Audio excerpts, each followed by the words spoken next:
반갑습니다. 맨날 유튜브에서나 욕만 하는 사람으로 알려져 있는데 이렇게 또 귀한 자리 백석대학교 또 이 큰 행사 갓플렉스 행사에서 또 강연자로 이렇게 함께하게 되게 돼서 영광스럽기도 하고 좀 쑥스럽기도 하고 그렇습니다.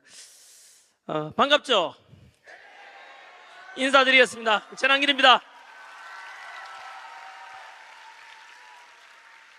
네, 이따 끝날 때 되면은 좀 어수선할 수 있으니까 셀카 타임 갖도록 하죠. 셀카 타임이 아니라 포토 타임 갖겠습니다. 자, 폰 꺼내가지고 사진 찍을 분 찍어 주십시오. 네, 저는 언제나 제가 잘났다고 생각한 지 한 번도 없고 언제나 여러분들이 저보다 더 귀하기 때문에 저는 제가 뭐라고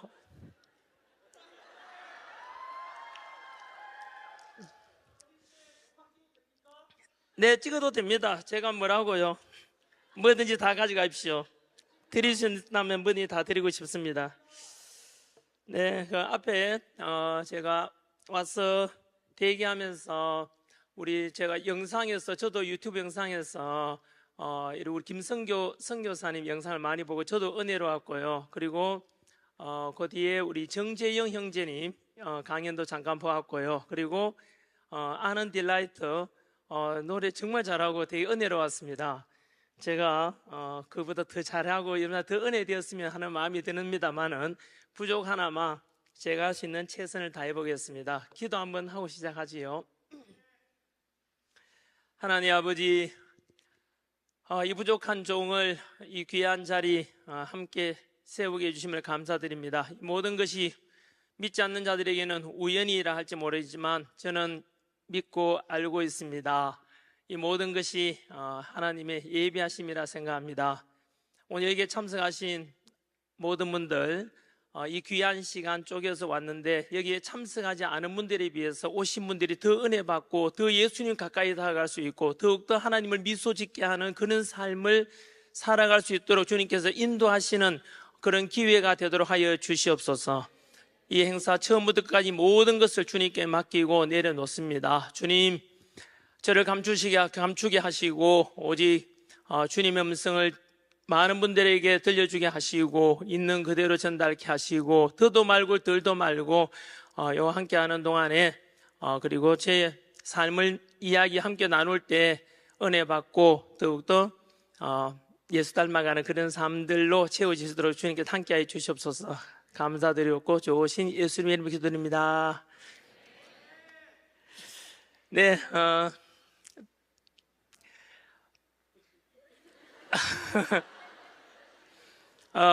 갓플렉스 행사에 제가 원래 이제 여기 세 번째거든요. 1회 행사가 부산 수영로교에 있었고 두 번째가 청주에서 있었고 오늘 이제 세 번째고 네 번째가 아마 제 알기로는 서울에서 있는 걸로 알고 있습니다. 저는 백석대학에 대해서는 사실 그냥 TV 광고만 알고 있었습니다. 제 조카가 백석대학을 나와서 알고 있고요. 그리고 광고에 보면은 총장님께서 학생들이 이렇게 발 씻어주는 모습 맞나요?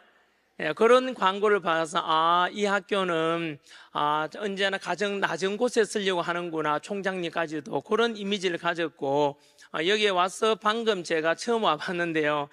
건물에 이런 조명들이 있는데 진리가 너희를 자유케 하리라. 진리와 자유 이런 말씀 통해서 글만 보기만 해도 제대로 된 기독교 대학이구나. 그리고 지금 대학은 이렇게 여러 가지 학교별로 이런 학생의 목표가 있겠지만은 저는 개인적으로 지금 대한민국이 교회의 위기이기도 하고 국가적으로도 그냥 위기라고 생각을 해요. 이 위기를 타개할 수 있는 사람 누가 타개를 하고 누가 이 국가를 이끌어가며 통일된 대한민국을 누가 이끌어갈 것인가? 저는 기독교적인 어떤 가치관과 그리고 어떤 이 백석대학에서 또 다니는 여러분들이 오늘 참여한 여러분들이 또 미래 그런 비전을 가지고 그런 주인공이 되어줄 수도 있지 않겠나 생각이 들어요. 저 역시 오늘 이 자리에 섰지만은 아까 말한 우연히 모든 운명이 됩니다. 하지만 그 우연이 절대 지나보면 알게 되죠. 운명이 된 것을. 오늘 저 역시 마찬가지 이 강연에 여러분들과 제가 만났지만은 단순히 한 번의 강연이나 한 번의 이런 만남으로 끝나는 게 아니라 작은아마 제 어떤 이런 강연과 삶의 경험과 제가 겪었던 그리고 제가 알고 있는 신앙에 대해서 함께 나누면서 여러분들의 삶이 달라지고 그래서 먼 훗날 시간이 지나서 나의 행복과 그리고 믿음으로 사는 이 성공된 삶을 돌아보니 그때 9월 4일 날 2024년 9월 4일 날 백석대학에서 우연히 강연을 들으러 갔고 그 행사에 참여했는데 그것이 내 삶의 터닝 포인트가 되었구나 라고 고백할 수 있기를 바라는 자그마한 소망을 가지면서 강의를 시작하도록 하겠습니다. 저는 현재 소속은 모르는 분들은 모르실 거니까 현재 메가스터디 공무원 학원에서 공무원 한국사 강의를 하고 있습니다. 그런데 제가 세상에 알려진 것은 공무원 강의 쪽으로 알려진 것이 아니라 물론 공무원 강사 속에도 1타 강사 10년째 하고 있고요. 그래서 공무원 준비하시는 분들은 저를 잘 알겠지만은 이제 일반인들에게 제 의지와 무관하게 많이 알려져 가지고 그 유튜브 채널이었습니다. 그냥 강의하는 내용을 일부 유튜브 올렸더니만은 그게 이제 너무 많이 알려져 가지고 인생 쓴소리 이렇게 알려져 가지고 저한테 TV 출연 요청도 많이 왔고 CF도 요청이 많이 왔거든요. TV 출연도 유퀴즈, 유재석 씨나 그런 데 나오라 해도 안 나갔었고요. 또 CF도 신한은행에서도 왔었고 SK에서도 왔었고 또 그 다음에 삼양라면에서도 왔었거든요. 그거 했으면은 제가 저한테 맞는 것이 않겠나 해요. 국물이 끝내주네 한번 했으면은 매출도 많이 올려주지 않았겠나 생각합니다만은 유명해지는 게 싫어가지고 사실은 이렇게 방송이나 CF인데 안 갔습니다. 근데 이제 제가 본의 아니게 이제 너무 알려져가지고 책도 나오고 알려져가지고 그래 이제 알려졌다면은 방송에도 나가게 되고 이러자 이렇게 방향을 바꿨습니다. 물론 그 중간에는 사우나에서 또 우연히 돼 있지만은 우연히 사우나에서 어떤 분을 만났는데 60대 남자분이 저보고 혹시 전한길 선생님 아니십니까? 라고 하면서 인사하길래 제가 빨가벗고 있지 않습니까? 당황스러워서 예 그런데요 하면서 근데 맞죠 하면서 저한테 와서 그분도 빨가벗고 저한테 배꼽 인사를 했어요. 그래서 제가 민망해가지고 어르신 좀 제가 어떻게 저를 그렇게 존경합니까? 물으니까 저는 유튜브에나 이제 보면은 욕밖에 하는 것밖에 없는데 하니까 그분께서 욕은 추임새고 그냥 유머라는 거 다 알고 있고요. 하지만 저는 전항희 선생님의 중심을 보고 그 내용을 다 보고 있는데 전 선생님 부탁이 있다 이랬어요. 또 그 자리에서 예? 라고 하면서 저보고 하시는 말씀이 이제 강을 떠나서 바다로 좀 나와주시면 좋겠다. 이제 대한민국이 지금 청년들이 굉장히 힘들어하고 있다. 그래서 마땅히 어떻게 갈팡질팡하고 있는 이 대한민국 청년들에게 뭔가 희망과 비전과 그리고 어떤 방향을 제시해주는 선생 역할을 좀 해주면 안 되겠습니까? 라고 했어요. 이거 뭐지? 해서 제가 집에 와서 많이 생각을 했는데 그분 알고 보니까 부산에 유명한 의사 선생님이자 병원 원장님이시더라고요. 저한테 큰 변화를 가져다 줬는데요. 그분의 어떤 만남이 또 저를 또 변하게 만들거든요. 맞다. 이제는 제가 원래는 수능 강사 12년 하고 그리고 노량진 와서 이제 공무원 강의 12년 하고 있는데요. 이제 이렇게 해서 이제 인기도 많이 얻고 이제 돈도 벌었고 해서 이제는 그런 역할을 해야 되는가.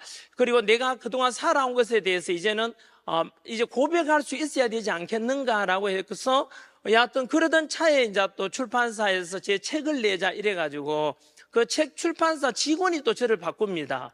그분이 주부 직원이었는데요. 제 책을 원래 많이 나가면 자기가 안 잘리고 이렇게 인정받게 되고 책이 안 나가면 좀 그렇다 하길래 그러냐 하면서 뭐든지 마케팅에 도움되면 사용하십시오. 제가 아까 말씀드린 제가 셀카 포토타임 갖는 게 얼마든지 사용하라고 제가 그러거든요.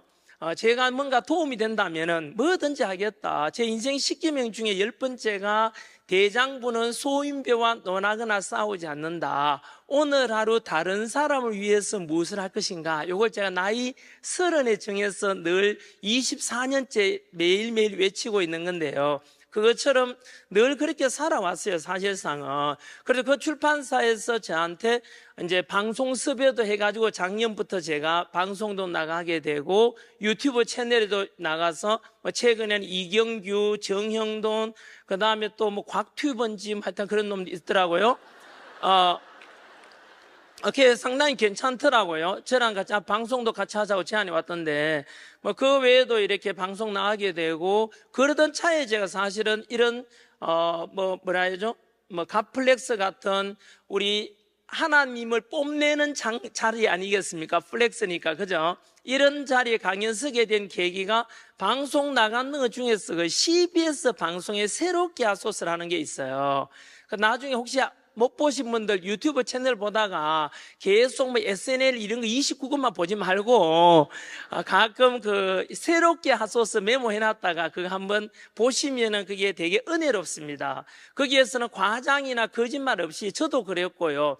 제가 가장 방송 활동이 쉬웠던 게 새롭게 하소서인데 그거는 그냥 대본도 없었어요. 있는 그대로 얘기하면 되죠. 제가 살아온 신앙에 관한 거를. 그랬더니만은 그게 이제 그거 계기로 해서 이제 교회에서도 그렇고 강연 요청이 많이 와서 결국 이 자리까지 오게 됐고, 이 강연이 또 여러분들이 어떤 영향을 미칠지는 저는 잘 모르겠습니다만은 주제 넘는 이야기일지 몰라도 여러분 혹시나 지금 제 강연 듣고 있는데 어떤 분은 곰곰이 집중하는 분도 계시고 또는 저 새끼 아직 안 끝나나 뭐 이런 분도 계실 거고 또 어떤 분은 메모하시는 분도 계시는데 부탁드리고 싶은 거는 메모를 꼭 스마트폰이든 여기 이분은 정리하고 계시잖아요. 자네는 억수로 성공할 겁니다. 나중에 지금 메모하시는 분 여자분 손 들어보세요. 네, 두고 보시면 저분은 엄청 성공할 겁니다. 제 자그마한 습관이 저를 성공할 겁니다.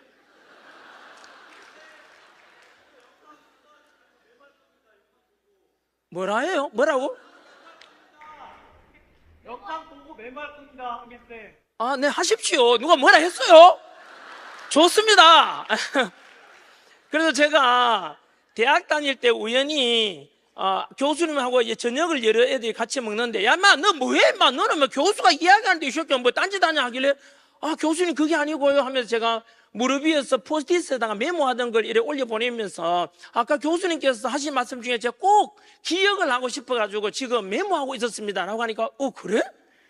너 이 자식 너는 성공할 거야 라고 오늘 제가 말씀드린 것처럼 딱 그 말씀해 주셨어요. 여러분 습관을 바꾸면 삶이 달라지거든요. 발상을 바꾸면 세상이 달라지듯이요. 여러분도 마찬가지로 오늘까지 그렇지 못했다면 제가 전에 방송 나온 중에서 제 일기장 오픈했던 게 JTBC에서 했던 짠당프라는 프로에 탁재훈하고 홍진경, 윤종신 나고 거기에 제가 출연해가지고 제 일기장 이만큼 두꺼운 거 20권 오픈했지 않습니까? 작은 것도 근데 그걸 메모하는 습관이 오늘 계기로 해서 그것만이라도 한번 달라졌으면 좋겠습니다. 저는 평범한 머리를 가졌거든요. 하지만 저는 제 경쟁자들은 서울대 나오고 스카이대 나온 분들 다 이겼습니다. 그 제가 뛰어났어도 아니고요. 바로 저는 기억력이 머리가 평범한 머리를 가진 제가 남들보다 이기려고 성공하려면은 이런 걸 극복해야 되는데 그게 뭐냐 하면은 바로 메모하는 습관. 이런 말이 있거든요. 기록은 기억을 지배한다. 뭐라고요? 기록은 기억을 지배한다. 말을 바꾸면 기억력은 기록을 이길 수가 없습니다. 꼭 메모하는 습관 이걸 꼭 가지면은 자신의 지식과 인격이 시간이 지나서 성숙돼 가는 것을 발견하게 되고 일관되게 인생을 살게 되는 큰 비결이 되니까 꼭 한번 참고해 주시기 바라고요.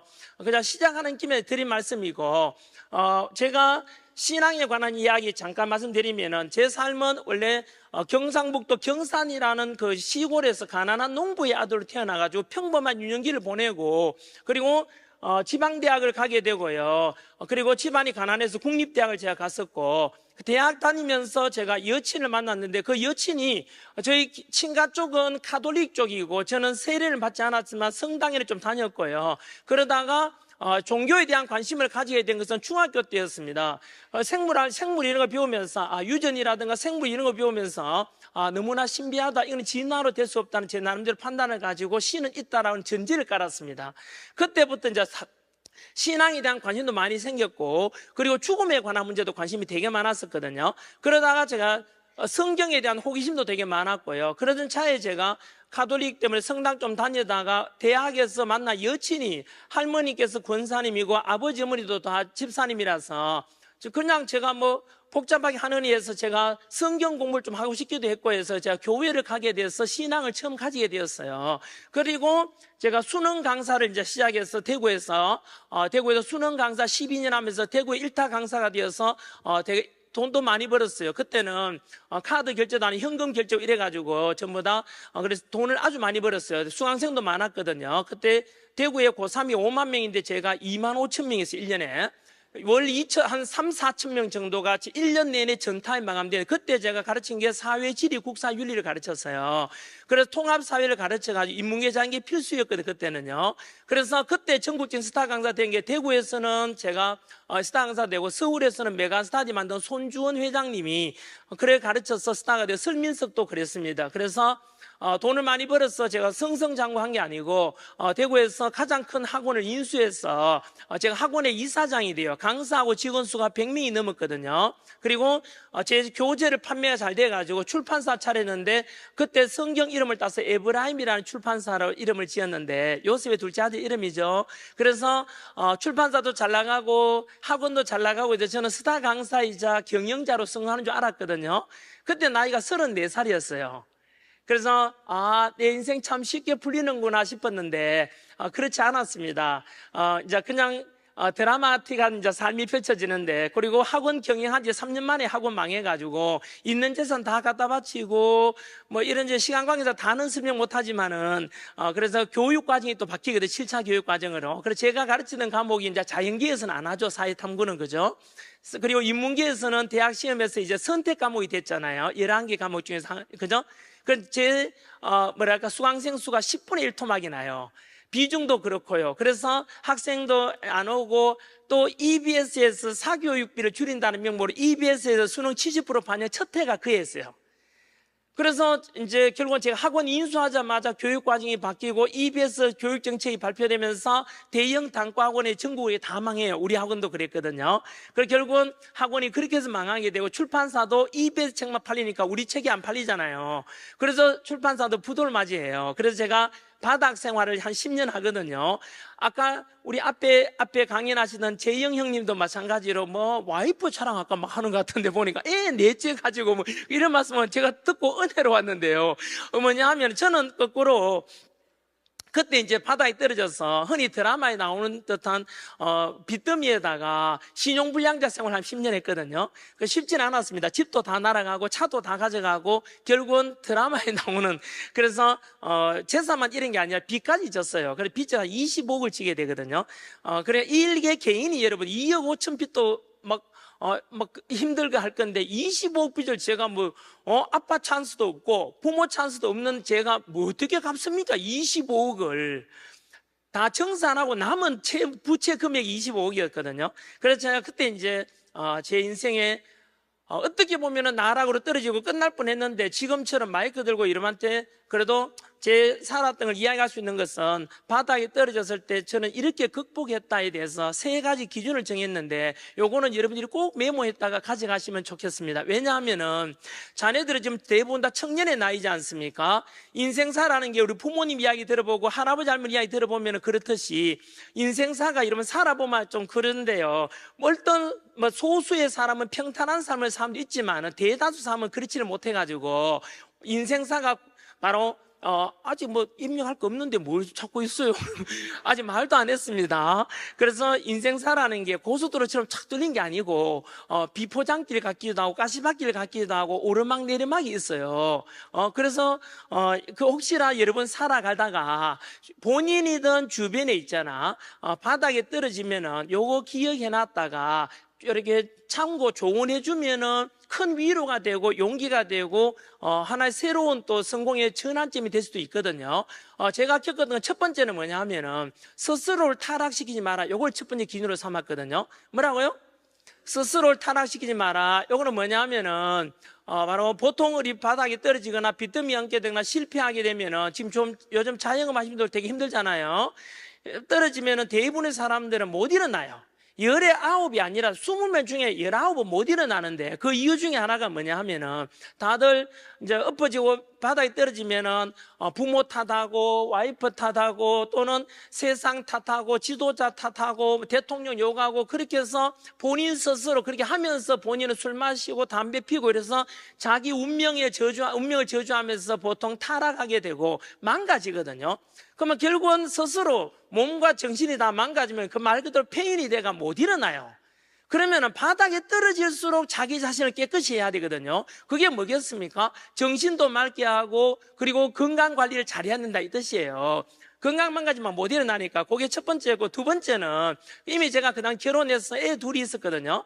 그래서 이 가정을 지켜야 되겠다 해서 두 번째가 가정을 지키라 이거였습니다. 제가 수능 강사 12년 하면서 애들 많은 고등학생들 상담하면서 상처받은 애들 중에서 다 그런 건 아니지만 확률적으로 아무래도 가정에서 상처받은 애들이 결국은 탈선하거나 이런 걸 제가 많이 봤기 때문에 그때 제가 바닥에 있을 때 우리 애들이 초등학교 2학년인가 1학년 그랬거든요. 그 얘들이 아버지가 신용불량자가 되고 빚쟁이들 찾아와 집에 막 멱살 잡히고 뭐 이런 거 보면은 얼마나 상처받고 그렇겠습니까? 그래서 또 가정도 원래 많이 깨지기 쉽잖아요. 그래서 제가 두 번째 철저하게 가정만을 지켜내야 되겠다 생각을 했어요. 왜냐하면은 돈은 5만 원짜리 신사임당 5만 원권을 잃었다 다시 찾으면 똑같은데 가정은 안 그래요. 가정은 한번 깨지고 나중에 다시 합치면은 나중에 합치더라도 우리가 유리잔이 깨졌다가 본드로 붙이면은 모양은 유리잔 모양이 나오는데 거기에 금이 남지 않습니까? 그 자랄 때 아이들이 마음에 상처를 안게 됩니까? 그거는 평생 트라우마 되기도 하고 회복이 안 돼요. 그래서 혹시나 여러분들은 지금 청년의 나이 때 혹시나 이 중에도 이미 요즘 이혼이 일상화돼서 이미 아버지 어머니께 이혼하시거나 이런 가정에 자란 사람 되게 많잖아요. 그럴 경우에는 보통 부모 안 닮는 자식이 어디 있나 이런 말 애들은 하는데 저는 그렇게 생각하지 않고요. 부모님의 좋은 점을 본받고 내가 이건 우리 부모님께 별로 안 좋더라면 내가 다음에 부모가 되었을 때 아이 키울 때는 그걸 답습하면 안 돼요. 그럼 짐승하고 똑같은 거지 않습니까? 예를 들면 저는 예를 들면 저희 아버지 어머니에서 매 맞고 자랐는데 저는 그게 안 좋아서 애들을 키울 때 절대 때리면 안 되겠다 해서 매를 댄 적이 없고요. 그리고 저는 저희 아버지께서 어머니를 또 때리는 걸 보고 자랐거든요. 그래서 저는 제일 지금 싫어하는 게 누구를 때리는 걸 가장 싫어합니다. 그래서 저는 지금도 남자가 이제 드라마에도 보면 남자 주인공 여자 주인공 뺨 때리고 뭐 이질하는 보면은 그런 것도 저는 극혐합니다. 그래서 절대 누구를 폭행하는 걸 가장 싫어합니다. 특히 남자가 여자 때리는 걸 그냥 남자들은 가서 죽으라 합니다. 제가 이런 못난 놈이 어딨냐라고 하는데 그만큼 이제 폭력을 싫어해요. 그래서 여하튼 그래서 저는 부모한테 배운 거 중에 안 좋은 거는 제가 개선하려고 그래 일기를 다 써놓은 거예요. 그리고 좋은 거는 내가 본받아야겠다 싶어가지고 그래서 여하튼 일단 여러분들도 마찬가지로 혹시나 그런 가정이 잘하고 있다면은 다음에 여러분들이 가정을 이루고 할 때는 꼭 기억을 해주셨으면 좋겠어요. 그래서 저도 마찬가지로 너무나 어려운 여건에서 애를 키워줘야 되잖아요. 그 속에서 제가 아이들한테 아버지가 바닥에 떨어지고 이런 걸 들키지 않았습니다. 정말로 바깥에서는 울 일도 많았고 많이 상처받고 했지만은 집에 가서는 편하지 않았습니다. 그건 인생은 아름다우라는 영화를 보고 제가 느낀 건데요. 인생은 아름다우라는 영화 보면 실화를 바탕으로 한 건데 아우슈비츠 그 있잖아요. 독일 그 유대인 수용소에 끌려갔을 때 아들하고 아버지가 같이 끌려가 유대인인데 근데 아들한테 아버지는 그 수용소에 대해서 게임이라 이야기하고 희망을 절대 잃지 말게 하고 실제로 그 영화 그 내용처럼 실화인데요. 희망을 잃지 않으니까 결국은 다시 회복된다 해서 나중에 살아남는 아들의 모습이 나와요 영화에서. 그래서 저도 마찬가지로 그래서 제가 빚 다 갚고 난 뒤에 25억을 나중에 다 갚거든요. 갚고 난 뒤에 그때 돼가지고 이제 저희 집 사람도 25빚이라는 거를 그때 처음 알아요. 말 다 하지 않아 고통은 내 하나로 족하다 생각해가지고 표를 안 내고 덜 냈죠. 그리고 아이들은 제가 이제 빚 다 갚고 난 뒤에 이제 애들이 알게 되는데요. 여하튼 두 번째는 요거는 시간 강의에서 지나는데 가정을 지키라는 거 말씀드리고 싶고 세 번째가 여러분한테 나누고 싶은 이야기 이겁니다. 이건 믿지 않는 분들한테는 믿음을 가지면 도움 된다는 말씀과 더불어 믿는 분들은 바닥에 떨어지고 나면은 바로 세 번째가 아니라 이게 제 첫 번째였거든요. 바로 신앙의 절개를 지키라입니다. 뭐라고요? 네, 신앙의 절개를 지켜라. 뭐냐 하면은 누구나 다 좀 잘 살고 잘 나가면은 지 잘난 줄 알게 되고, 바닥에 떨어지면 이제 그때서야 이제 힘들면은 하나님을 찾게 되지 않습니까? 그것처럼 저도 마찬가지로 신앙심이 극단적으로 커질 때가 사실은 그때였습니다. 바닥에 떨어졌을 때. 왜냐하면은 여러분 25피절 매일매일 치고 있다 생각하면 제가 못 견디잖아요. 그래서 그때 제가 하나님께 이런 생각을, 왜냐하면 제가 재산 날라갈 때도 사실은 하나님이 그렇게 하여간다는 것처럼 느낌이 왔어요. 왜냐하면 잘 나갔잖아요. 근데 맞춘 듯이 교육 과정이 개편되고, 맞춘 듯이 국가 사교육 방지 EBS 정책 발표되고, 맞춘 듯이 우리 학원보다 타 학원이 경쟁학원이 생겨가지고 더 잘 되고, 야, 이거 신기하다라고 할 정도로 재산이 날아간 게 좀 신기했거든요. 그래서 제가 바다에 떨어지고 난 뒤에 그때 하나님께 이제 대화를 나눴죠. 하나님 아버지, 책임져라. 아니 25비전 내가 뭐 잘못했는데 하나님 아버지, 내가 열심히 강의했고 열심히 출판 경영했고 열심히 학원 경영했는데 내 바다에 떨어진 건 하나님 그랬는 거 아닙니까? 하나님이 그랬으니까 하나님이 알아서 해주셔야 되는 거 아닙니까? 라고 쉽게 말하면 넉자로 내려놓음입니다. 우리 성당 가면은 내 탓이요 내 탓이요 하는데, 저는 내 탓이 하는 게 아니고요, 그 내 탓이요 하는 건 남 탓하지 말라는 뜻을 가리키고 스스로 돌아보라는 뜻으로 그 말도 맞지만은, 저는 제 탓을 넘어서 이것은 하나님의 뜻이라고 받아들였어요. 하나님의 뜻이라고 받아들여서, 그래서 제가 그때 이제 기도도 많이 하고 성경을 정말 많이 읽게 되거든요. 그때 들었어서. 왜냐하면 기댈 곳이 사실은 하나님밖에 없었지 않습니까? 25비절 제가 형제들이 대신 갚아줍니까? 부모가 대신 갚아줍니까? 아무것도 못해요. 그래서 제가 성경을 읽다 보니까 성경 속에 저한테 큰 힘이 됩니다. 여러분, 제가 마지막에도 말씀 한번 드리겠지만, 성경은 혹시나 믿지 않는 분들 이 영상 보신다면은 성공하고 싶습니까? 성경을 보십시오. 행복하고 싶습니까? 성경을 보십시오. 구원받고 싶습니까? 성경을 보십시오. 이 성경 구약 39, 신약 27권 된 성경 66권 안에는 실제로 모든 성공과 행복과 구원까지 다 들어있습니다. 삼박자가. 그래서 저는 이 성경을 읽다 보니까 저한테 성경 속에 바다에 떨어질 때 참 도움이 된, 저처럼 힘든 걸 겪는 과정을 겪은 믿음의 선배들을 좀 발견했어요. 뭐 첫 번째로 여러분들도 성경 보시면 잘 알겠지만은 바로 요셉이라는 인물이 저한테는 큰 힘이 돼서 창세기 마지막에 나오는 요셉을 정말로 많이 읽었어요. 요셉 이야기 다 아시죠? 요셉이 알다시피 꿈꾸는 자 아닙니까? 뭐 꿈에서 형들보다 더 잘 된다 이런 꿈꾸고 난 뒤부터 괜히 형들한테 자랑했다. 형들이 이 새끼가 네가 잘났다고 일로 와 이래가지고 형제들이 시기 질투해서 이 요셉이라는 동생을 팔아버립니다. 원래 죽이려고 하다가 팔았지 않습니까? 이웃 나라 노예로. 그리고 아버지한테 와서는 죽었다라고 말해버리고, 그리고 세월이 지났고 이 요셉은 이웃 나라 애굽에 팔려가서 결국은 노예 생활하다가 그 속에서도 신앙의 절개를 지키고, 또 뭐 풀려날 뻔했는데 또 신앙의 절개를 지키고, 그죠? 그래서 결국은 그 나라에 가서 바로 그 나라의 노예에서 총리가 되지 않습니까? 여러분, 그 총리가 된 게 하루아침에 됐어요? 아니죠. 몇 년 걸린지 아세요? 총리 된 나이가 몇 살이에요? 30살이에요. 그러면 밑바닥 생활을 몇 년 했죠? 13년간의 밑바닥 생활을 했다는 것을 알아야 됩니다.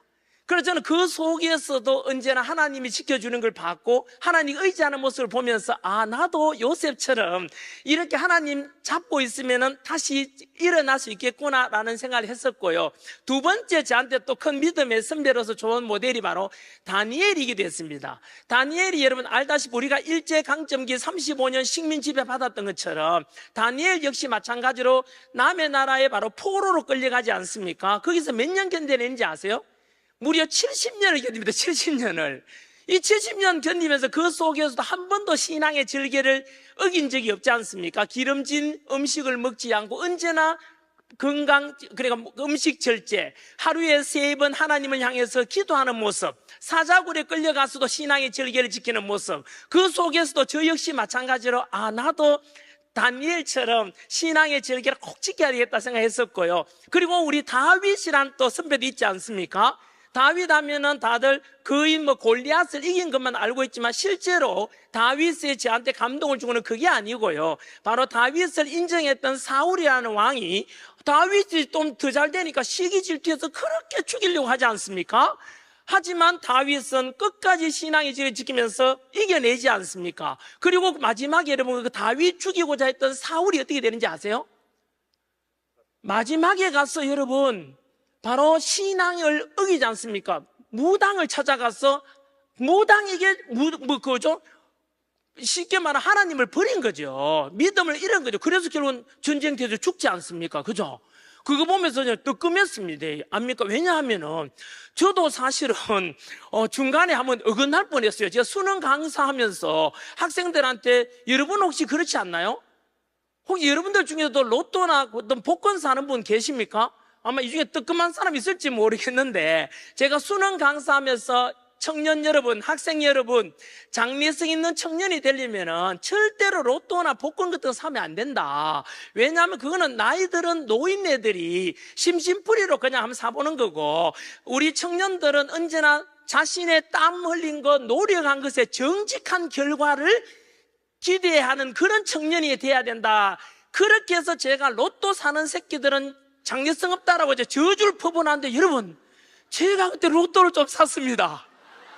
한 달 가까이 샀다니까요. 왜냐하면은 여러분 그때 저도 지금 생각해보면 부끄러운 이야기인데요, 그 달 말에 제가 돈 갚아야 될 게 있는데 아무리 돈 빌리러 제가 25 빚을 때까지는 얼마나 돈 빌려 많이 다녔겠습니까? 예?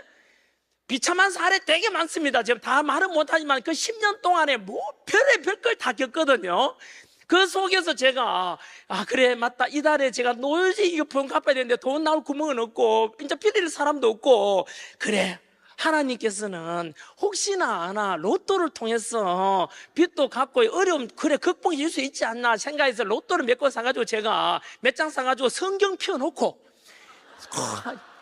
이거 여러분 웃을 이야기 아니고 진짜 제가 울면서 간절히 기도했다니까요. 하나님 아버지, 임하지도 안 되면 제가 끝나지 않습니까? 그렇게 간절히 기도했다니까, 진짜요. 여러분 당첨됐겠어요? 안 됐겠어요? 되긴 됐어요. 5천원짜리 몇 개 됐어요. 그런데 5천원짜리 그 몇 개 된 걸 가지고 그 다음 주에 또 사요. 그걸 가지고 또 사가지고 한 달 정도 하다가 보니까 그때 기도할 때 이런 기도 막 했죠. 하나님 아버지 전지전능하다 하셨잖아요. 숫자 7개 이거 쉽거든요. 예? 7개 이거 못 맞추면 하나님도 아니잖아요. 전지전능하다면서 뭐 숫자 로또 숫자 못 맞히냐고.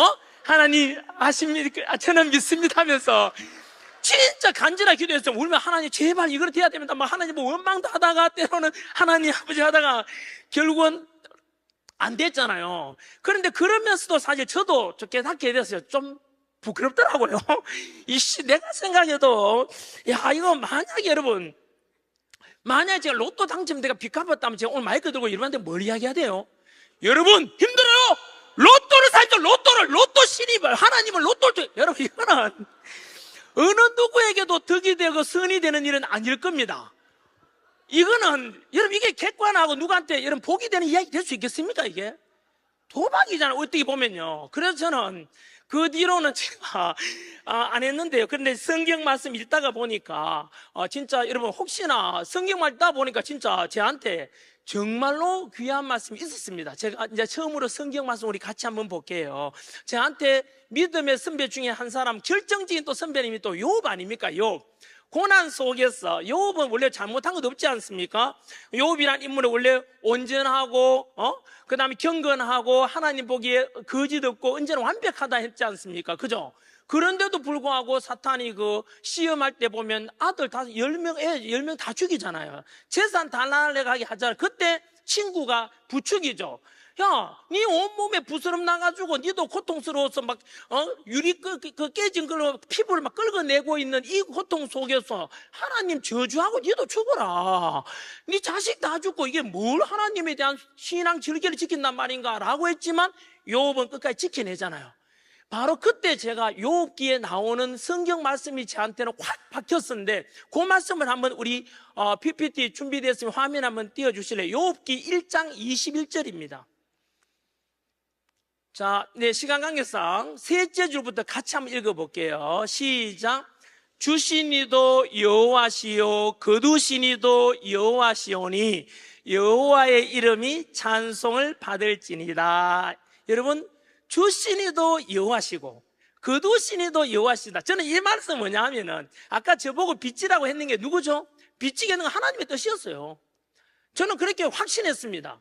그래서 다시 주신 이도 여호와시니 거두신 이도 여호와시니까 결국은 저를 일으켜 세울 것도 결국은 여호와 하나님이라 생각했고요. 여러분, 그리고 성경만 읽다 보면은 혹시나 여러분 기도했는데 저처럼 여러분 학교 지금도 그러면 그렇지 않습니까? 기도해 보면은 기도하는 내용이 다 들어줍니까? 하나님이 다 들어준다. 손 한번 들어보세요. 조명 때문에 잘 안 보이는데 들었다 내리는 사람도 있네요. 남들 안 드니까 싹 들다가 내리는 사람인데, 여러분 기도라는 것은 다 들어주게 되면 그런 생각 들 때 있죠. 기도하다 보면은 아까 제가 로또 사는 것처럼 왜 하나님은 내 목소리를 안 들어주시지? 라고 막 이렇게 있잖아요. 하나님 이거 들어주세요 들어주세요 하는데 실제로 거기에서 한 번만 이래 스텝 한 번 더 밟아보고 수준 올라와 보면은 여러분, 하나님은 우리 기도를 원하는 걸 다 들어주는 분이 아니에요. 왜냐하면은 모든 기도와 내 요구를 다 들어주면 그거는 하나님 신이 아니라 내 노예잖아요. 노비잖아요. 여러분, 우리가 하나님은 우리를 만드셨고 예수님을 통해서 우리를 구원받게 해주셨는데 그 하나님은 여러분 모든 영광을 받으시기에 합당하신 분인데 어떻게 내가 요구하는 걸 다 들어주는 노예로 생각합니까? 여러분, 발상을 전환해야 돼요. 그건 아니에요. 여러분, 하나님 만약에 우리 요구하는 기도 내용을 다 들어준다 치면 어떤 일이 발생하는지 아세요? 제가 상상을 해봤어요. 만약에 여러분 우리 기도하는 내용을 하나님이 다 들어주는 신이다, 다 들어주십니다 치면은 아마 이 지구는 1시간을 넘기지 못하고 종말을 맞이할 겁니다. 왜냐하면 우리 얼마 전에 우리 지금도 영국의 프리미어 축구 봐도 그렇고 올림픽 할 때도 그렇고 A팀과 B팀이 축구하면 이쪽 응원하는 사람들은 제발 하나님 아버지 A팀 이기게 해주세요. 이쪽 팀은 또 하나님 아버지 B팀 이기죠. 그럼 하나님 헷갈리잖아요.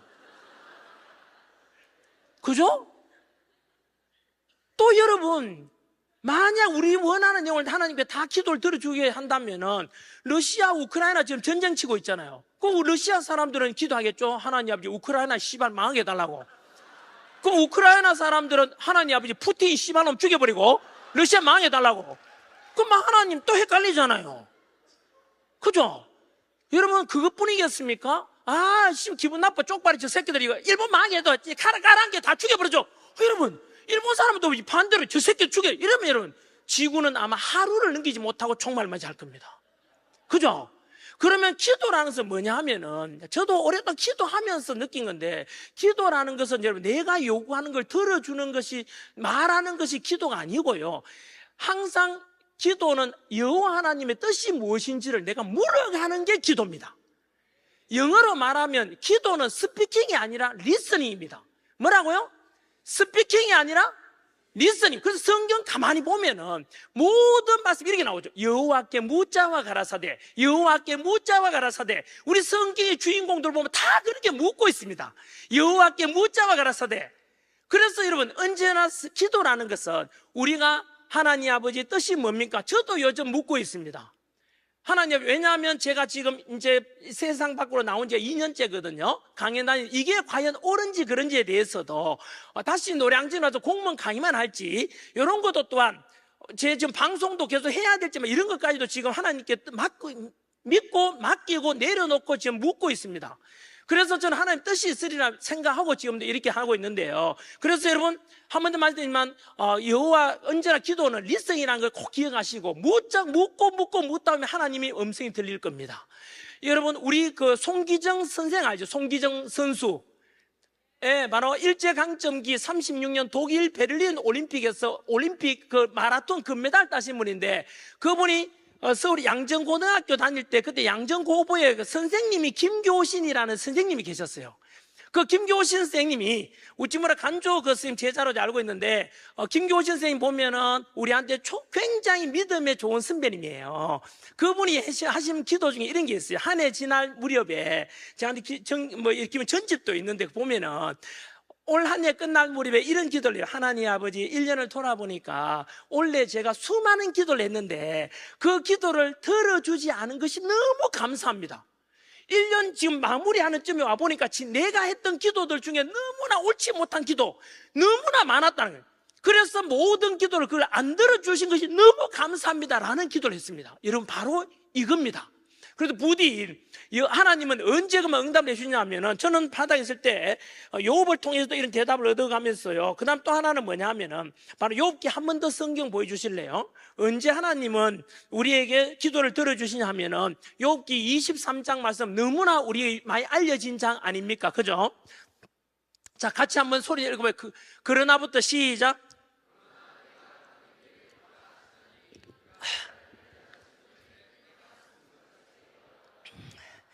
여러분, 맞습니다. 아멘이죠? 네, 내가 가는 길을 그가 하시나니 그가 나를 단련하신 후에는 순금같이 나오게 하리라. 우리 이런 사례도 알지 않습니까? 출애굽기 보면은 그 애굽에서 나와서 시나이 반도 지나서 우리 가나안 땅으로 갈 때, 그 가나안 땅까지 가는데 원래는 40일이면 갈 수 있는 땅을, 거리를 몇 년 가죠? 40년을 가잖아요. 왜 40년 동안 가게 했을까, 하나님은? 여러분, 그 애굽에 있을 때 노예 생활을 400년 넘게 했지 않습니까?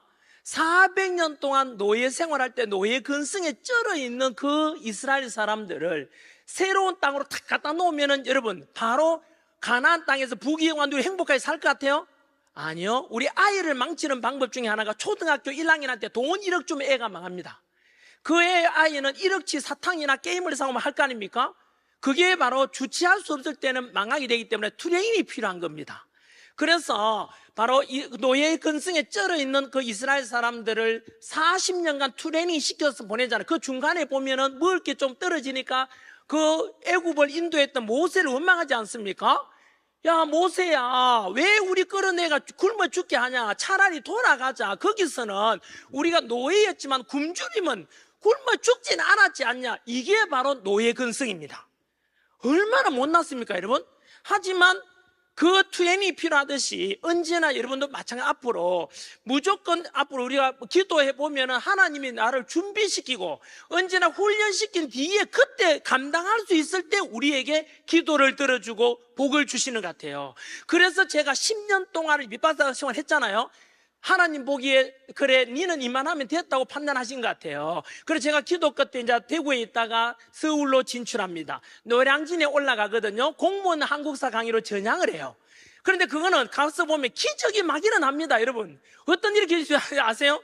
2011년에 노량진 딱 올라갔는데, 그때가 이제 공무원 수험생이 가장 많을 때, 컵밥거리에 수험생이 바글바글 할 때고, 검색해 보면 내가 서울 올라왔을 때, 그때가 2012년, 그때가 가장 수험생들이 많을 때였어요. 저한테 엄청난 선물이죠. 어쨌든요. 두 번째는 뭐냐면, 제가 한국사를 가르치지 않습니까? 노량진 올라오자마자 그해 MB 정부 들었을 때 뭐냐면, 한국사가 시험 과목이 없던 소방시험에 한국사를 집어넣어 줍니다. 순경 경찰 시험에 또 한국사가 들어가요. 그리고 필수 과목이었던 행정법이 선택으로 바뀌면서 국어, 수학, 사회과학이 시험에 들어가면서 한국사가 가장 중요한 필수 과목이 됐어요. 모든 수험들은 한국사가 가장 중요한 과목이 되거든요. 그럴 때 저한테 모든 축복이 저절로 옵니다. 그래서 그리고 제가 딱 어떤 소속사에 딱 갔는데 그 소속사를 너무 잘 되게 해요. 그래서 저는 그거 보면서, 우와, 이거는 또다시, 이거는 그냥 안 믿는 사람들이 말하면은 뭐 그럴 수도 있지라고 하는데, 저는 안 그렇죠. 퍼즐이 정확하게 하나씩 탁 맞아 들어갑니다. 그리고 저는 기존의 공무원 한국사 교재가 800페이지, 1000페이지 되는데, 저는 100페이지짜리 책을 개발했는데 거기에서 10년 동안 100% 다 적중합니다. 제가 기도 얼마나 많이 했는지 아십니까? 왜냐하면은 사실 그 얇은 책이니까 그 핵심이 들어있잖아요. 그런데 거기서 늘 기도했습니다. 사실은 시험 치기 전에 항상 기도합니다. 제가, 하나님 아버지, 이거 어떻게 나올지를 랜덤으로 나오는 거 제가 어떻게 하겠습니까? 제발 많이 적중해야 되는데, 진짜로 거의 100% 적중 다 해냅니다. 그래서 그거 보고, 이야, 이렇게 신기할 수 있네. 그래서 여러분, 그래가지고 노량진 올라가서 제가 불과 3년 만에 1타 강사가 되고, 그리고 그 25빚을 제가 5년 만에 다 갚습니다. 25 갚으려면 100억을 벌어야 갚을 수 있는 돈이에요, 세금 내고 나면. 그리고 제가 만든 그 교재가 지금까지 노량진 역사상 전후무한 단일 교재로 120만 부가 나갔어요.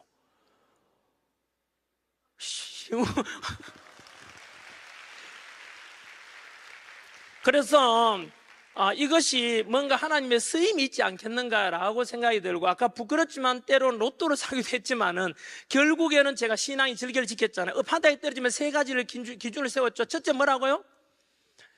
스스로를 타락시키지 말고 언제나 경건하라는 뜻입니다. 두 번째는 가정을 지켜라. 다음에 여러분 결혼하거나 어른이 되었을 때는 그 두 번째를 꼭 기억하시고, 세 번째가 바로 가장 중요한 뭐라고요?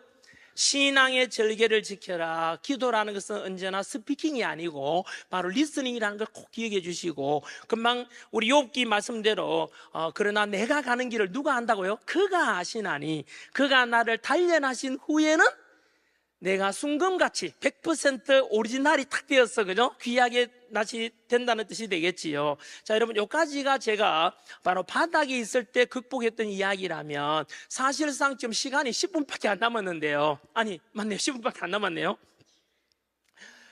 네, 뒤에 우리 찬양팀이 남아있는 것 같은데 양해를 좀 구할게요. 제가 이제 두 번째 더 청년들에게 전하오신 메시지가 바로 있는데요. 바로 행복에 대한 이야기와 세 번째 신앙에 관한 이야기를 해야 되는데 아직 못했습니다. 그냥 갈까요? 얘라고? 누구야? 자, 여러분, 제가 아마 지금 제가 이 말 아마 다 공감하실 건데, 지금 대한민국은 굉장히 청년들에게는 힘든 시기라서 헬 조선, 흔히 지옥 조선이라는 표현도 많이 쓰고, 그 다음에 3포 세대, 5포 세대, 7포 세대 바로 앉아있는 여러분들의 지금 삶이 될 겁니다. 취업 포기하고 연애 포기하고 결혼 포기하고 요즘 희망도 포기한다 하지 않습니까? 그런 속에서 저는 우리는 믿음의 사람이잖아요. 아까 이런 말씀 드렸죠. 성경 66권 속에는 성공도 들어있고 행복도 들어있고, 성공 속에는 아까 어려움 극복하는 방법도 들어있다 그랬지 않습니까? 믿음의 선배들도 있었고요. 그죠? 고난을 극복한 선배들. 그리고 성공도 들어있고 행복도 들어있다 그랬잖아요. 그 행복을 저는 성경을 통해서 한번 말씀드려 볼게요. 무슨 말이냐 하면은, 여러분, 과연 지금 우리나라가 진짜 여러분들이 말하는 헬 조선, 지옥 조선인가요? 저는 역사 가르치면서 조금 생각이 달라요. 여러분, 한번 제가 이 말씀 드려볼게요. 오늘 문제의식을 좀 가지면 좋겠거든요. 혹시나 여러분들도 아마 헬 조선이다, 3포, 5포 세대 하면 여러분 전부 다 그래 이렇게 동조하는데, 그래서 어쩌라고? 그러면은 지금 태어났고 대한민국에 태어난 것을 원망하면서 부모 탓, 세상 탓, 정부 탓, 국가 탓, 대학 탓, 이런 환경 탓하면서 네 자신의 운명을 저주하면서 그렇게 살아갈 거야?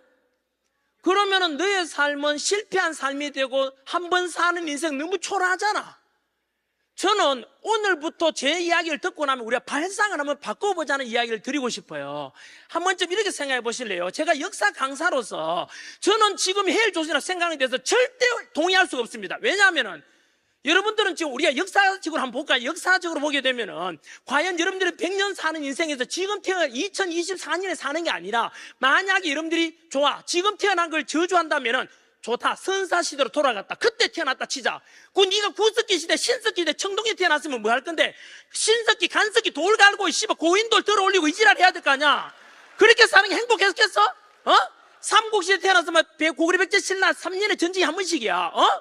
그 전쟁 속에서 행복을 추구하겠어? 고려시대, 조선시대 태어난 조선시대 남자 평균 수명 35세야. 여자들은 통계도 없고, 의료 혜택이 없으니까 맹장님 걸려도 다 죽었어. 그 당시에는, 나이 20살 되면 치아가 빠져가지고 결국은 지금 치과 이 중에 한 번이라도 안 가본 사람은 어디 있습니까? 옛날에 치과가 없으니까 치아가 다 썩어지잖아요. 그러면 결국 음식을 제대로 못 씹으니까 독성 있는 음식이 돼가지고 결국은 속병 나고 의료 혜택 못 받으니까 다 죽었던 거예요. 여자들은 애 낳다가도 너무 많이 죽었습니다. 유아 사망률도 그 당시에 보건 의료가 어디 있습니까? 위생이 어디 있습니까? 너무나 열악하니까 결국은 유아 사망도 높고 병 걸리면 다 죽고, 이런 게 그 당시 고려 조선시대 삶이었어요. 특히나 여러분, 기껏해가 우리 신분제도 철폐된 게 가복이 130년밖에 안 됐어요. 그전에는 신분제도에서 그 당시에 이 중에 모르겠나 노비 새끼 졸라 많아요. 노비는 매매 상속 정려의 대상이야. 매매 상속 정려의 대상. 인권이 어딨나 노비들한테. 여러분, 그런 조선시대 삶, 그때 태어나지 않은 게 다행 아닙니까? 뿐만 아니라 자고로 여자로 태어나지 말지니 왜 모든 운명은 여자에서 남자에서 결정된다, 이렇게 조선시대 이야기였어요. 그만큼 비참했던 여자의 삶 속에 지금 태어난 게 저주스럽다고요? 그러면 좋다. 니 딱 집어가지고 일제강점기 한 가보자고. 징용, 징병, 정신대 그때가 봐 일제강점기 아닙니까? 6.25 전쟁 때 태어나면 300만 명 이상이 죽었어. 여러분, 우리 지금 뭐 해일조선 뭐 이런데 지금만큼 풍요로운 시대가 어디 있는지 너 부모님께 한번 여쭈어봐. 역사 공부 좀 해보라고. 무식하니까 지금 그런 소리 하는 거야. 지금만큼 풍요로운 시대. 내가 어릴 때만 하더라도 세탁기 어디 있어? 여자들 직접 하는 거 빨래 하고 밥도 직접 다 하고 요즘은 밥통 다들 밥 쪄으세요 이지랄하고 요즘 얼마 쿠쿠 하잖아요. 이렇게 살기 좋은 걸 왜 사람들은 여러분 변기도 마찬가지 아니면 옛날에 그 비위생적인 화장실 알아요? 근데 지금은 그 화장실 수세지 떼가지고 그 단추 하나 누르면은 그 오물들은 싹 내려가고 마셔도 될 만큼 깨끗한 물이 나와 있잖아요. 그 변기 볼 때마다 앞으로 전환기를 기억하십시오. 지금은 안 웃기지만 기억 안 나겠지만 다음부터 화장실에 변기 맑은 물 나올 때마다 그때 전환기가 맞다 이거 축복이다. 네 자신이 몸에서 나온 더러운 오물이 얼마나 더러운지 보라고. 이런 축복스러운 시대에 살면서 왜 해일조선이나 이야기하지? 여러분, 역사적으로 뿐만 이만큼 풍요로운 시대 없었다고 말씀드리고 싶고요. 두 번째는 지리적 공간적으로 대한민국만큼 뭐 해일조선? 여러분, 대한민국만큼 살기 좋은 나라 있는지 해외 나가보라고. 미국 강대국이라고 해서 하도 가보지만 가보면은 우리 미국도 해 떨어지면 여자들 아가씨들 못 돌아다니는 곳이 많아. 우리나라는 홍대 가봐 미니스커트 입고 이래도 아무 문제 없다고. 그만큼 치안이 잘 된 나라고. 우리나라는 보건, 위생, 그리고 공공서비스가 너무 잘 된 나라예요. 이런 나라 없어. 동남아시아 관광 가봐. 우와, 너무 아름답던데요. 그 살아라 가면 더워서 못 살아. 1년 내내. 오늘 여름처럼 1년 내내 30도, 40도야. 우리나라 봄, 여름, 가을, 겨울 다 있잖아요. 이런 나라가 잘 없어. 아프리카 그 소말리아 작가 그 와리스 딜이라는 작가가 그 사막의 꽃이라는 그 책에서 이런 말이 나와. 수도꼭지만 틀면 따뜻한 물을 구할 수 있고 언제나 맑은 물을 마실 수 있는데 왜 사람들이 우울한지를 모르겠다. 여러분, 그분이 바라볼 때 대한민국은 축복이야. 따뜻한 물만 나올 수 있고. 왜냐 아프리카 우리 가끔 TV에 보면 여러분 청년의 나이 때 학교도 못 가고 저 멀리 물기로 오잖아요. 그 소독되지 않은 누런 물 그 플라스틱 통에 들고 오는 보잖아요. 그런 곳에 태어나고 싶어? 진짜 그 해일조선에 가는 사람은 우리나라 그래 살기 이렇게 진짜 저주스러우면 가라고 아프리카 가고 저 노스 코리아 가라고. 노스 코리아는 여러분 같은 동포 같은 민족임에도 불구하고 신앙의 자유도 없고 취업 직업 선택의 자유 자체도 없어. 북한에는 그런 노스 코리아를 보면서도 뭐 지금이 해일조선이라고. 여러분, 우리는 달라야 됩니다. 여러분, 저는 기성세대로서 먼저 죄송하다는 말씀을 드립니다. 먼저 왜냐하면 청년들을 지금 힘들게 하고 있기 때문에 많은 정책들이. 그럼에도 불구하고 여러분들은 그렇게 해서 탓해서 남는 게 뭐 있겠습니까? 여러분, 그러면 제가 첫 번째 우리가 불행하고 행복하지 못한 이유는 성경에서 찾아야 됩니다. 쉽게 말하면 성경 말씀 보여주십시오. 제 인생 10계명 그거 메모해 놓으십시오. 전환길에 인생 10계명 검색하면 유튜브에 전환길 이렇게 뜹니다. 그게 성경을 바탕으로 만든 거기 때문에 30살에 만드는데 24년 됐지만 정말로 잘 만들었습니다. 도산 안창호 선생한테 우리 믿음의 선배입니다. 보고 만든 건데요. 인생 10계명 가져가고 그중 8번째가 이겁니다. 데살로니가 전서. 다 아는 이야기죠. 같이 한번 읽어보죠. 시작.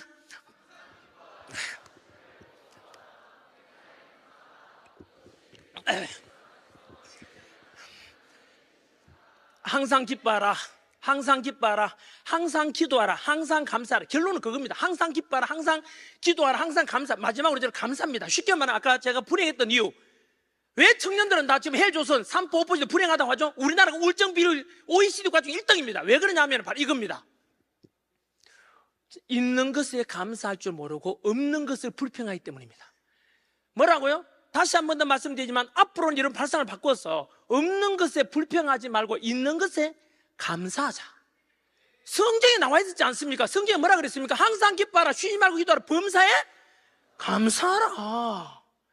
행복은 거기서 나오는 겁니다. 감사에서 행복이 나오는 겁니다. 여러분, 두 번째는 또 불행한 이유가 뭔지 아십니까? 왜 이 대한민국 청년들이 힘들어하냐면 바로 두 번째는 요즘 SNS가 상당히 불행을 가져옵니다.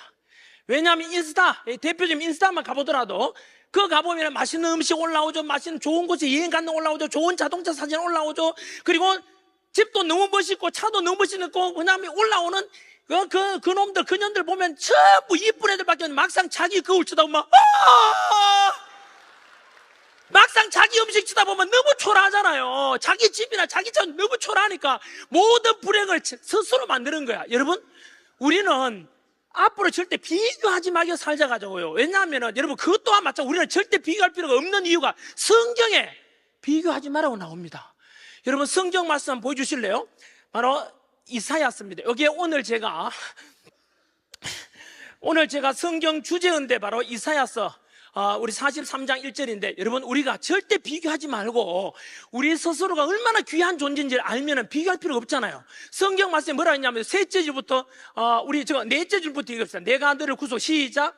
내가 너를 구속하였고 내가 너를 지명하여 불렀나니 너는 내 것이라. 바로 하나님께서 하신 말씀입니다. 뭐라고요? 내가 너를 지명하여 불렀고 내가 너를 구속하였고 지명하여 부른다니 뭔지 아세요? 영어 성경에는 그 포인트 아웃입니다. 포인트 아웃. 내가 너를 나의 하나님 쪽에 나의 너를 구속해 줬고 너는 내 것이고, 그다음 내가 너를 뭐죠? 핀셋으로, 우리 간호사 선생님들 핀셋으로 딱 집어내는 걸, 이거 포인트 아웃이, 그걸 바로 지명한다는 뜻입니다. 영어로는 포인트 아웃인데 그거 꼭 한번 찾아보십시오. 여러분 한 명 한 분은 남하고 절대 비교할 필요가 없는 이유가, 하나님께서 우리 한 사람 한 사람을 전부 다 핀셋으로 탁탁 집어내서 우리를 지명하여 불러주셨습니다. 따라서 우리 또한 마찬가지로 전에도 없었고 앞으로도 없었고 전 세계 오늘하게 여러분 존재는 여러분밖에 없는 것입니다. 제가 24년 동안 강의하면서 한 번도 학생을 무시하지 않은 이유가 바로 이 말씀 때문이었습니다. 아까 제가 사진 찍자고 했는 이유도 바로 이겁니다. 얼마든지 가져가라 하는 이유가, 내가 한 번도, 나도 귀하지만 앉아있는 여러분도 모두 다 하나님께서 다 집어내신 분들인데 내가 이분들보다 잘난 게 뭐냐? 언제나 여러분들 또한 가장 귀한 존재라는 거 꼭 기억하시고, 그렇게 되면은 언제나 자기 자신이 귀하게 되고, 자기 자신을 귀하게 생각하면 자존감이 올라가고, 자존감이 올라가면 자기 자신을 사랑하게 됩니다. 자기 자신을 사랑하는 사람이 하면은 남을 사랑할 수 있게 되는 거예요. 여러분 절대 남하고 비교하지 마시고 언제나 자기 자신이 가장 귀한 존재라 생각하십시오.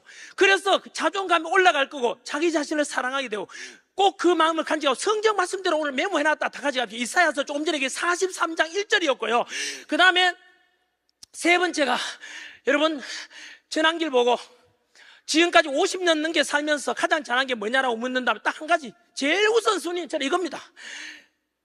우연인지 몰라도 제가 여러분 여호와 하나님을 믿게 되고 예수 부활을 믿게 되고 교회 다니게 된 이 자체가 제 인생에 가장 잘한 것이라고 늘 고백합니다. 여러분, 우리가 전 세계 종교가, 여러분 시답자는 종교 다 빼고도 몇 개인지 아십니까? 3,000개입니다 3,000개가 넘는 종교 중에서 여러분들은 우연히 태어나고 보니까 우리 아버지 어머니께서 믿음을 가졌어. 제가 모태신앙이 된 분들도 축복이고, 친구 덕분인지 누구의 권유 덕분인지 교회 다니게 되고 여호와 하나님을 믿게 된 것은 그 3,000개 넘는 종교 중에서 여러분 유일하게 부활신앙은 바로 여호와 하나님을 믿고 예수 부활을 믿는 우리 신앙이 이것밖에 없습니다. 여러분 이 자체만 해도 얼마나 큰 축복인지 아시겠죠? 여러분 제가 수능 강사할 때 이름 물어보거든요. 야, 혹시 교회 다니는 사람, 성당 다니는 사람, 절에 다니는 사람 손으로 보니까 가면, 저는 교회 다니는 사람이 이러면 적어도 저요라고 할 줄 알았는데 전부 다 이렇게 눈치를 봐요. 저는 이것에 대해서 오늘 지금까지 여러분 스스로도 그렇게 생각할지 모르겠지만 오늘부로 달라지기 바랍니다. 성경 말씀 보면 바로 사도 바울이 로마서에서 어떻게 말했는지 한번 보여주십시오. 로마서 1장 16절 메모해놨다 한번 보십시오. 시작. 내가 복음을 부끄러워하지 아니하노니 이 복음은 모든 믿는 자에게 구원을 주시는 하나님의 능력이 됨이라. 고까지. 복음을 부끄러워하는 게 아니죠. 왜? 가장 자랑스러운 게 복음을 내가 듣게 된 거 아닙니까? 왜요? 내 구원을 만들어주는 하나님의 능력이니까요. 꼭 그렇게 말씀드리고 믿으며 살아갈 수 있기를 바라고요. 자, 다시 한번 요 두 번째 주제 끝났습니다. 지금 화면이 떴거든요. 5분 남았대요. 그것도 연장해 주신 겁니다. 여러분 행복, 앞으로 제 이 강연 듣기 전과 이후는 달라지길 바라는데, 바로 행복을 위해서는 그동안 주변에서는 앞으로 누가 뭐 옆에서 해일조선 삼보부직 하죠. 여러분들은 동의하지 마십시오. 동조하지 마시고 꼭 요 세 가지를 기억하십시오. 왜 사람들이 불행하죠? 없는 것에 불평하고 있는 것에 감사할 줄 몰랐어. 앞으로 감사하십시오. 두 번째는 절대 우리 모두가 포인트하고 찝어내 지명해서 불러주셨으니까 절대 남하고 뭐 비교하지 말자. 세 번째는 뭐죠? 바로 세상에서 태어나서 천한길은 지금까지 가장 잘하는 단 하나 꼽으라면 바로 여호와 하나님을 믿게 된 것.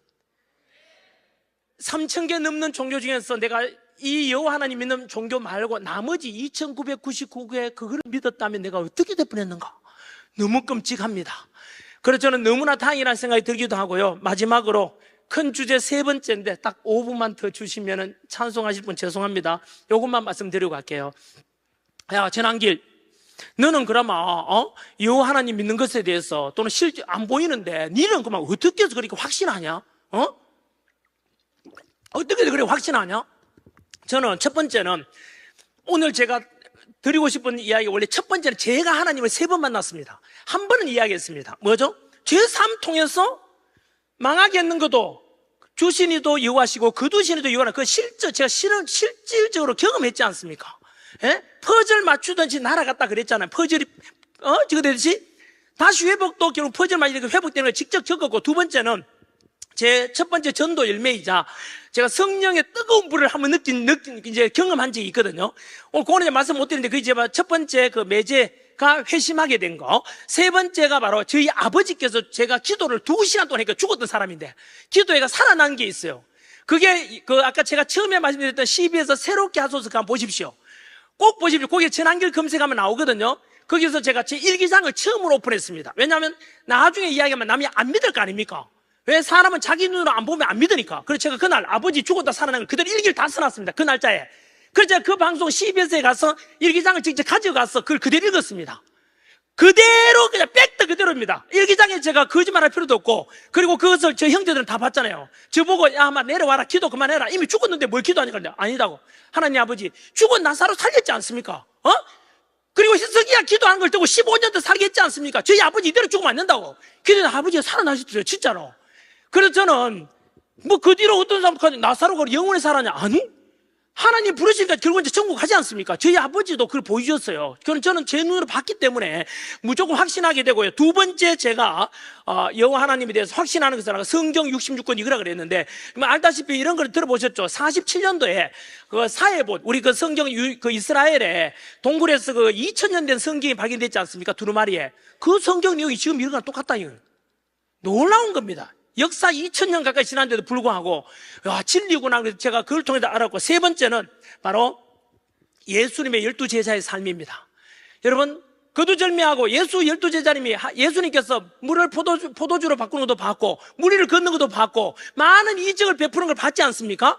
문둥병자 낫게 하고 그걸 봤음에도 불구하고 막상 인간적으로 예수님이 십자가에 못 박혀 죽을 때 그 12제자들은 어떻게 했죠? 다 도망가잖아요. 왜요? 같은 공범으로 물려가지고 결국은 다 똑같이 십자가에 못 박혀. 여러분, 제가 역사 전공했잖아요. 고문 중에서 가장 고통스럽게 죽어가는 게 바로 십자가에 못 박혀 죽는. 예? 그거 보니까 끔찍하니까 전부 도망갔잖아요. 그런데 반전이 뭐냐면 그 12제자가 도망갔다 끝났나요? 아니죠. 그 12제자가 어떻게 됐는지 아죠? 그 12제자는 나중에 뭐 하는지 아세요? 예수 부활하셨다, 하나님 살아계신다, 여호와 하나님은 살아계시고 내 눈으로 봤다, 예수 부활했다는 것을 다른 곳으로 가서 전도하다가 다 죽어가요. 왜 그랬을까? 저는 이거는 상식선에서 제 상상력을 동원해 보는 거죠. 뭔가를 봤다는 거죠. 여러분도 만약에 있잖아요. 지금은 못 봤다니만 오늘 저녁에 이거 강연 마치고 집에 갔는데 집에 아무도 없어. 내 방 갔는데 근데 갑자기 벽에 하나님이 나타났어. 할 거 아닙니까? 그리고 나서 밖에 나가서 하나님 계신다 해도 남들 안 믿을 건데 나는 하잖아요. 이제는 전하겠죠? 왜? 나는 봤으니까. 바로 12제자들은 뭔가를 봤다고 저는 확신합니다. 그러니까 그 사람들이 그때는 이제 십자가에 본인들도 또 한번 처형되기도 하지 않습니까? 그 죽음을 앞에서 또 두려워하지 않고 예수 부활했다는 것을 전했다는 것은 봤다는 거 아닙니까? 그 성경 속에도 나오잖아요. 우리 믿음의 장 한 번만 읽어보겠습니다. 고린도전서 한 편 주십시오. 이거 오늘 강의 끝나기 전에 제가 숨이 먼저 넘어가겠습니다. 자, 고린도전서 우리 15장 4절에서 8절까지 같이 한번 읽어볼게요. 시작. 사흘 만에 다시 살아나사 게바에게 보이시고 후에 12 제자에게와 그 후에 500여 형제에게 일시에 보이셨으니 그 중에 지금까지 대다수는 살아있고 어떤 사람은 잠들었으며 그 후에 야고보에게 보이셨으며 그 후에 모든 사도에게와 맨 나중에 만삭되지 못하여 난 자 같은 내게도 보이시느니라. 바로 이러면 다 보였다 하잖아요. 저는 이럴 때 전환기리가 나는 내가 그렇게 똑똑하다고 생각한 적 없지만 굉장히 저는 지혜롭다고 생각하는 거야. 이야, 저런 걸 보면은 저거는 조작일 수가 없다고 나는 확신하고 있어요. 예? 그래서 저는 제 눈으로는 그 당시에 못 봤지만 이건 충분히 나는 무조건 믿고 가야 돼 이런 확신이 들었고요. 그 외에 또 다시는 또 바울의 회심, 사도 바울 회심하는 거 보시면 알죠? 사도 바울이 원래 뭐 했던 사람이죠?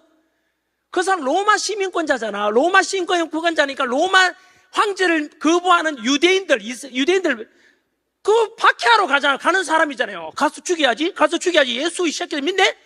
그러다 갑자기 그래서 어떻게 살아요? 그 뒤로 예수 부활하셨다, 하나님 살아계신다, 늘 전도하다 죽잖아요. 그렇게 살잖아요. 왜 그래? 그 중간에 무슨 일이 있었죠? 또 뭔가를 봤잖아요. 뭐가 되죠? 갑자기 하나님을 직접 만나게 되고 3일간 눈봉사가 돼요. 그러면서 사울아 원래 바울 이름이 사울아 너 왜 그러냐? 목소리 들어버린 거죠. 듣고 나니까 이거는 자기가 봤잖아요. 봤으니까 이제는 그 이스라엘 사람 유대인들을 박해하는 게 아니라 이제 같이 전도하러 다니잖아요. 왜 그랬을까? 확신한 거죠. 저는 그 외에도 지금도 여러분 혹시나 읽으면 도움이 될 만한 책도 제가 한번 추천해 드리고 갈게요. 메모해 놨다가 한번 꼭 검색해서 찾아보십시오. 나는 천국을 보았다는 책입니다. 이번 알렉산더, 그 하버드대 신경외과 교수가 썼는 책입니다. 나는 천국을 보았다. 그 책 한번 꼭 읽어보시기 바랍니다. 왜냐하면 그 교수 마찬가지로 원래 신경외과 교수니까 자기는 안 믿었죠. 왜냐하면 죽었다가 잠깐 살아나는 임사체험 하잖아요. 이런 걸 많이 봤잖아요. 자기는 안 믿었죠. 왜 이런 게 어디냐고 했는데 본인이 어느 날 아침 출근하는데 신경이 가버리잖아요. 그리고 본인이 신경외과 전문이니까 자기가 표현을 하죠. 우리 TV 저는 플러그를 뺀 거하고 똑같다고. 끝났어. 그런데 일주일 뒤에 깨어났단 말이에요. 깨어나서 자기 일주일간 보았던 것을 책으로 써낸 겁니다. 그러니까 그 책은 뭐죠? 이 사람이 가난한 사람도 아니냐고. 그러면 거짓말하고 돈 벌려고 했구나라고 오해할 수 있잖아요. 본인이 직접 봤으니 그걸 그대로 써놓은 거예요. 저는 그런 거 보면서 여러분들이 아직 경험 못했을 뿐이고 여러분들이 혹시나 아직 못 보았다면 천국을 본 사람도 많고 이런 증언하는 게 너무 많습니다, 여러분. 그래서 저는 이런 걸 통해서도 저는 여러분들과 함께 성경 말씀 열심히 읽고 기도 열심히 하시고 교회 열심히 다니시고 그래서 언제나 일관되게 일생을 여호와 하나님 믿고 그리고 예수 부활의 신앙을 믿으면서 살아가다가 나중에 우리는 천국도 보장되어 있지 않습니까? 예, 천국 신앙을 믿는 분들 아닙니까? 얼마나 여러분 떳떳하고 당당해서 살 수 있습니까? 저도 그렇고 여러분도 그렇고 우리는 초선 피플, 선택된 사람들, 하나님 우리를 바로 그죠? 포인트 찝어낸 주니까 그 영광 가지면서 늘 인식하면서 살아가시길 바라고요. 마지막으로 마무리 짓겠습니다. 제가 혹시나 아까 말씀드린 대로 인생 10계명 유튜브에 검색해서 꼭 가져가십시오. 그 전부 다 성경에서 나온 건데 그걸 딱 줄이면 1분 만에 할 수 있거든요. 1번, 복 있는 사람은 악인의 길을 쫓지 않으며 죄인의 길에 서지 않으며 오만한 자에 앉지 않으며 자리에 앉지 오직 여호와의 볼 주의하는 묵상하는 자로다. 10편 1편입니다. 지혜로운 자 시간 아끼느니라 게으른 자에게는 가시울타리 같으나 정지한 자의 길에 대로니라. 자문입니다. 세 번째, 무릇 더러운 말은 너 입 밖에 내지 말고 오직 덕을 세우는데 소용되는 대로 선한 말라에 듣는 자의 은혜를 끼치하라. 에베소스 이야기입니다. 네 번째가 분을 쉽게 내는 자는 다툼을 일으켜도 노하기를 더디하는 자는 시비를 그치 하느니라. 바로 감정 조절에 관한 거 역시 자문입니다. 다섯 번째는 부모님에 관한 겁니다. 지혜로운 자는 아비를 즐겁게 하여 미련한 자는 의미를 없이 여긴다. 교회에 관한 거. 여섯 번째가 돈벌이. 제가 원래 세금을 27억 냈거든요. 원래 소득 27억 세금 내고서 오픈하지 않습니까? 그거는 제 인생 10계명 30살 때부터 지금까지 하고 있어요. 그 중간에 제가 많은 일들을 겪었잖아요. 하지만 일관되게 매일매일 외치고 있는 이겁니다. 그리고 이번에 세금 오픈했는 것도 그 때문입니다. 여섯 번째 10계명이 바로 적은 소득이 의를 겸하면 많은 소득이 불의를 겸하는 것보다 낫다. 일곱째, 너의 마음을 다하여 여호와를 의뢰하고 네 명체를 의지하지 말라. 이게 뭔지 아세요? 혹시나 유튜브에 있는 걸 조금 바꿔놨습니다. 건강에 관한 거 바꿨는데 원래 이겁니다. 너의 마음을 다하여 여호와를 의뢰하고 네 명체를 의지하지 말라. 바로 이 잠언서에 나오는 건데 계속해서 묻는 겁니다. 여호와를 의뢰해라. 여호와를 의뢰해라. 리스닝이고요. 여덟 번째는 아까 보셨던 데살로니가 전서에 나오는 항상 기뻐하라, 쉬지 말고 기도하라, 범사에 감사하라, 행복에 관한 것. 아홉 번째는 제 직업관입니다. 강사로서 사랑으로 가르치라. 사랑이 없으면 소리 나는 꽹과리 불과하다. 사랑절이 어디죠? 고린도전서 아닙니까? 그 이야기를 가져와서 가져온 거고요. 언제나 학생들을 사랑하는 마음을 늘 가지고 있습니다. 오늘 여기 오신 분들도 너무나 사랑하는 마음을 제가 가지고 있습니다. 열 번째가 아까 잠깐 언급했던 대장부는 소인배와 논하거나 싸우지 않는다. 오늘 하루 다른 사람을 위해서 무엇을 할 것인가? 이렇게 묻고 시작합니다. 매일매일을. 그러면 다른 사람을 위해서 살게 되면 선생님 손해보는 거 아니에요? 아니요. 성경에 나오죠. 주는 자에게 복이 있나니. 여러분, 주는 자에게 복이, 결국은 더 크게 복이 되어 돌아옵니다. 언제나 저는 오늘도 그렇습니다. 오늘도 여러분들을 참석해야지 뭐고, 재난기를 이렇게 강연 초청했지만, 제 주어진 시간보다 더 하지만 제가 모든 열정과 에너지 바쳐서 여러분 다 드리고 싶습니다. 그 이유는 여러분을 너무 사랑하기 때문에 오늘 여기 오신 분이 오지 않은 분들에 비해서 더 복받고 더 축복스러운 삶을 살기를 소망하는 마음에서 이렇게 하는 겁니다, 여러분. 네.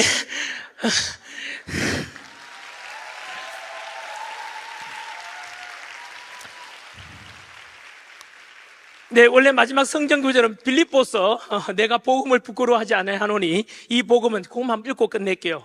자, 우리 마지막입니다. 우리 여러분 배에 깨실 제가 만든 말입니다. 배우고 깨닫고 실천하고 배우고 깨닫고 실천하고 그러다가 메모하라는 것도 같은 맥락입니다. 오늘 배웠으면 깨달았으면 실천해야 되는데 그러면 메모를 해야 됩니다. 그래야만 자기 것이 됩니다. 실행해야만 자기 것이 됩니다. 여러분들은 할 수 있을 겁니다. 어디 안에서? 마지막 성경 구절 한번 보여주십시오. 빌립보서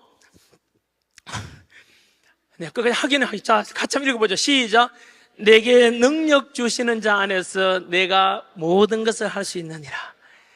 아멘. 예, 끝까지 늘, 그럼 모든 걸 할 수 있는데 왜 안 되죠? 왜 안 되죠? 하지 말고 물어가는 거. 언제나 리스닝.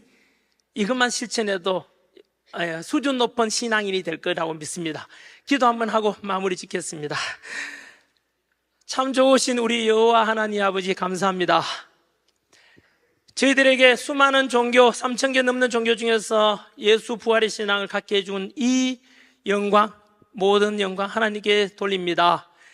또한 여호와 하나님께서 저희들을 모두 한 명 한 명 구속해 주셨고 지명하여 불렀다 하셨습니다. 저희들을 이렇게 너무나 귀하게 선택해 주셔서 감사드립니다. 하나님 아버지, 저희들 앞으로 살아가는 동안에 늘 성경 말씀 속에는 우리가 원하는 성공과 행복과 구원에 관한 말씀이 다 들어있는 진정한 살아있는 복음서 아닙니까? 살아가는 동안 늘 성경 가까이 하고 기도하며 교회 열심히 다니면서 살아갈 수 있게 하시고 스스로에게는 하나님을 미소 짓게 하는 것이 내 삶의 목적, 이것을 늘 기준으로 삼게 하시고 어떤 결정할 때는 만약에 내가 예수님이라면 어떻게 할 것인가, 이런 물음을 통해서 살아가는 동안에 늘 날이 갈수록 예수 닮아가는 인격, 닮아가는 삶을 살아갈 수 있도록 주님께서 인도하여 주시기를 소망합니다. 오늘 모든 말씀 너무나 좋으신 우리 주 예수 그리스도 이름으로 기도드립니다. 아멘. 고맙습니다.